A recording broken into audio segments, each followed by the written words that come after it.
So hello everyone, I'm Chongwu from Singapore University of Social Sciences. For the next 10 minutes, I'm going to share with you our recent study, Navigating Cryptocurrencies, Next Frontier, the revolution towards decentralizing physical infrastructures. So we want to study DePIN. Okay. So what is DePIN? DePIN utilizes blockchain technology and token economics to facilitate the creation and maintenance of distributed infrastructure systems. So compared with centralized infrastructures, DePIN has lots of differences. Okay. So first, in centralized infrastructure, there is dominance in pricing and services. But when it comes to DePIN, there's fair access for providers to participate in price competition. Okay. Second, when it comes to data, centralized infrastructures, they typically do not disclose data externally, or they use data internally for their own benefit. For DePIN, they will provide transparent and trustworthy data. They are also different in terms of initial investment. For centralized infrastructures, this initial investment is typically substantial. But for DePIN, it's quite different. The entry barriers is minimum, primarily because for DePIN, they use the idle resources. Fourth, they are also different in promoting innovations. For centralized infrastructure, there is patent protection. As a result, the process of innovation can be quite slow. But when it comes to DePIN, well, they provide innovative experimentation with open sources. They are also different in terms of operations. For centralized infrastructure, the operations can be inefficient, and the marketing cost can be high. But for DePIN, they use the token incentives to bootstrap cheaply and quickly.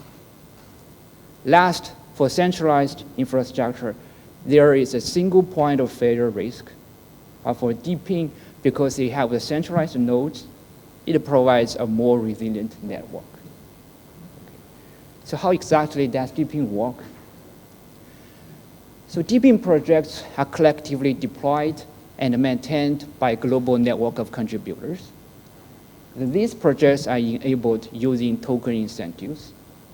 So the contributors, they earn tokens by providing their labor, materials, or other resources. The tokens can then be used to access the infrastructure or can be traded on exchanges. So the key here is tokenization to coordinate and incentivize the bootstrapping phase and to build the network. There is also a flywheel effect. So as adoption of DePIN projects increases, the protocol's revenue will also increase. And part of the revenue can be used for market capitalization management. They can also be used for further marketing. Also, the demand for token will increase. This will push up the price of tokens. This will further incentivize the providers to contribute to the network. So is DePIN actually feasible? We can address this question using the LASIC Principle. So first, DePIN has low profit margin. The price of DePIN is generally lower compared to centralized infrastructure, again, because they use the idle resources. Second, DePIN is asset light. There is a minimum initial investment requirement, and the DePIN, they can utilize the resources efficiently. DePIN is also scalable. Right? This decentralized structure will lower the entry barrier and offers the welcome products. Also, there is a welfare effect, as we just mentioned in the previous slide. Fourth, DePIN is innovative. It brings innovation to existing industries that are otherwise infeasible with centralized infrastructures. When it comes to the ease of compliance, DePIN could face some challenges in areas where cryptocurrencies are banned. So DePIN is a combination of blockchain and the Internet of Things. So a suitable blockchain is crucial for success of DePIN projects. So here we look at a successful case, which is Solana. So Solana is a layer 1 blockchain which fosters a thriving DePIN ecosystem. Okay. It has rapidly developed, primarily attributed to its low transaction costs, fast speed, and scalability. So all these will ensure a user-friendly experience. It also boosts high trading volume in DeFi and NFT. It has already surpassed Ethereum multiple times. This is driven by the active users and total value locked. Solana also has some technical advantages. It has very high performance. Therefore, it does not need a layer 2 rollups. This will avoid the liquidity fragmentation problem and also facilitate flexibility through token extensions. Solana also has this Solana Mobile. It launches a Web3 phone that emphasizes mobile networks. This will foster the consumer usage habits and promote mass adoption of cryptocurrencies. Last, Solana has strategic support.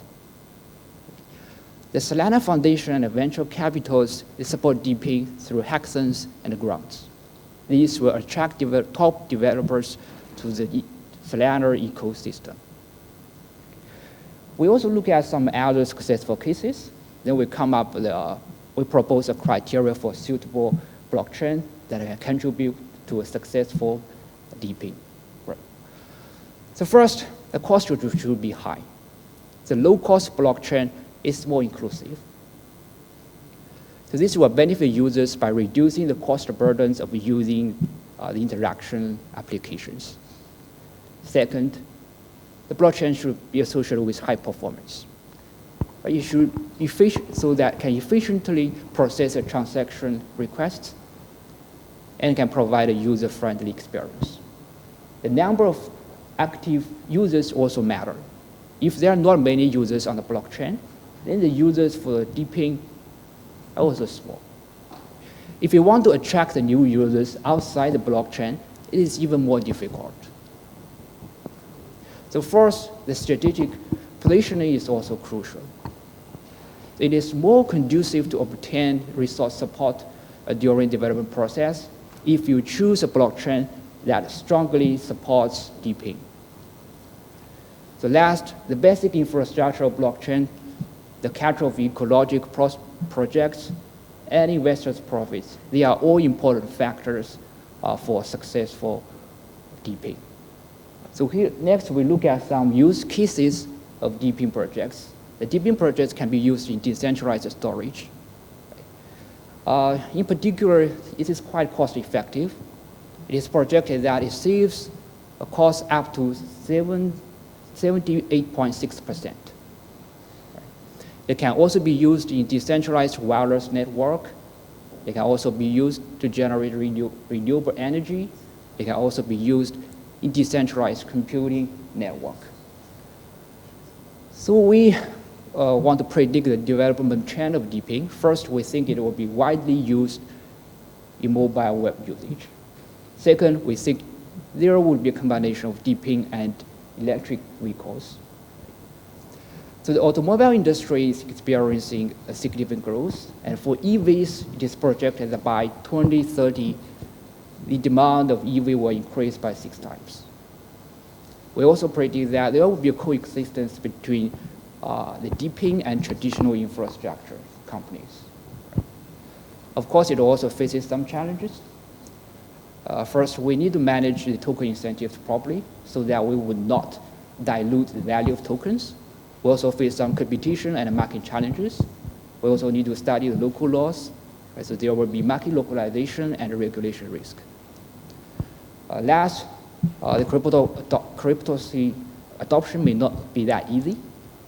Many people are still unfamiliar with cryptocurrencies, right? They may view it skeptically. Okay, I think my time is almost up. So I'm going to stop here.